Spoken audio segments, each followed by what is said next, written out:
Everything, the coaching staff, they've talked about a couple of times as far as Kyrie. How would they look at Kyrie based on his past and everything? They talked about him having a clean slate. Sean is, and the rest of the organization, they're trying to make sure these guys are very, very comfortable.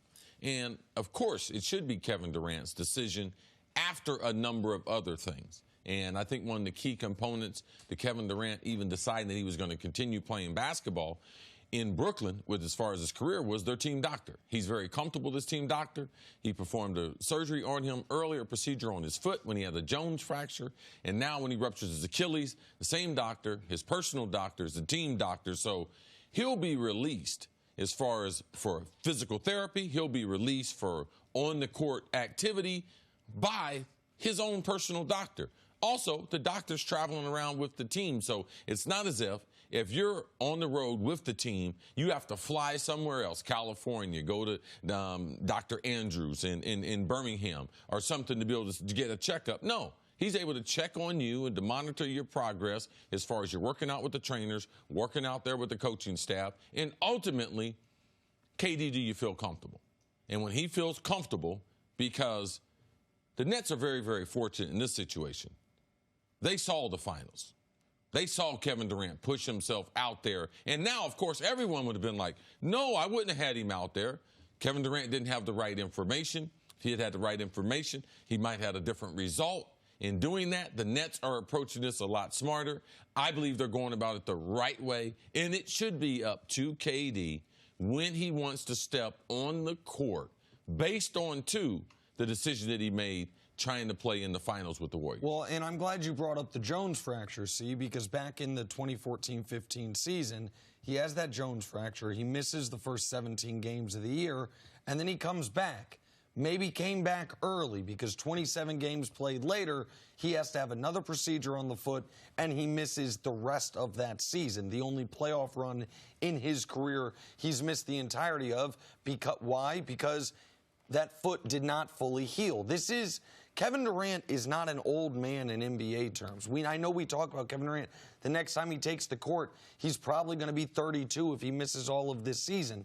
But in today's NBA, with Kevin Durant he's 12 years in, with having the miles logged on his body, he expects to play another 5 to 7 seasons. The idea that he would jeopardize the back end of his career, jeopardize potential future MVP seasons, potential future championships to try to come back 30 or 60 days early, to me is unrealistic. The quickest we've ever seen an NBA player come back from this injury is 8 months. That would put him back February 10th. The more typical recovery is 9 to 10 months. That obviously would put it into March and then April.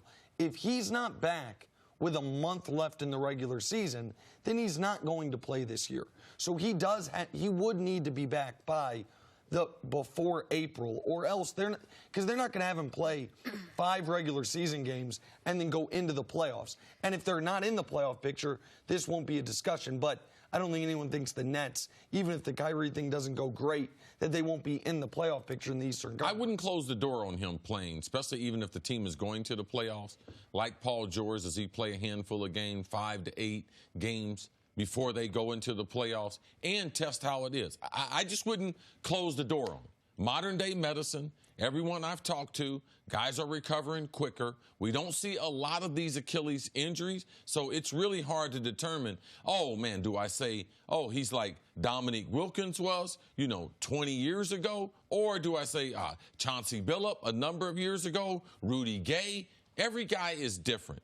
The technology as far as Achilles and rupturing your Achilles is at an all-time high. So Kevin Durant, he will be ready. He will be cleared to do all physical contact, everything within 6 months. And after that 6 months, it determines the pain threshold, how's the recovery gone, and how does he feel on the basketball court. Don't you think Kevin Durant maybe, I don't know, a little gun-shy to rush back or even to come back when he's given the all-clear, since the last time he was given the all-clear, even though we all assumed it was because the Warriors needed him sooner than perhaps he was ready to go, that he's a little worried about rushing himself back too soon because he just went through this injury after coming back a little too soon from an injury? Well, I do not think he is going to rush back. And that's the word I keep keying on when we have this discussion. I do not think there is any scenario where Kevin Durant is going to play in an NBA game until he feels as confident as you can possibly feel. So you don't think he felt confident coming back for the Warriors? I think these are two different situations. Different situation. Yeah, I mean, he was, with the Warriors, he was dealing with a calf strain, a calf tear that could turn into a major injury.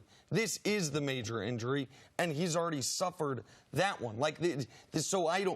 To me, they're not comparative situations. And there was an expiration date on the NBA Finals. The earliest you would see him is the first week of February. The latest you'd see him is the first week of the following season. The question is, in that window between those dates, from basically February 10th to April 10th, can he get on the court before then? Because I think we both agree they're not going to have the first game he plays be in the NBA playoffs. So can he be back with 20 games, 15, 10 games left in next year's regular season? One thing I do know, great athletes don't think like normal people. So conventional wisdom might be, I might rush myself back a number of years ago. But Kevin Durant is trying to come back and trying to say I'm the best basketball player in the world. I don't know anyone who's a high achiever in anything, and they don't rush any process. So I think the word rush is used the wrong way. If I'm rehabbing, I'm rushing that rehab so I can get back, regardless if I'm playing in a championship game or not. That's what makes athletes so special. Kevin Durant is going to, forget rush, push himself. All right? Jenna, you're a runner. You still work out. Your body's in pain. What do? You push yourself through. So us sitting back here saying, you think he's going to be a little gun shy, huh? Then we don't know athletes. We don't think like athletes think. And I'm not the athlete I used to, but I do know the mentality. And that does not die. Kevin Durant wants to be recognized as the best basketball player in the world. Kevin Durant still wants some respect for his game. That was part of the thing there in Golden State. This is Steph's team. People still don't respect my game, even after I beat LeBron 2 times in a row. So, yes, he is going to push himself. Rush, I don't think we should use that word because all athletes are pushed themselves to try to get back in the competition. All right, Thanks for watching. Subscribe here to get the latest from the show. Also, be sure to check out more of the best clips from First Things First, or go watch a few segments from our other shows on FS1.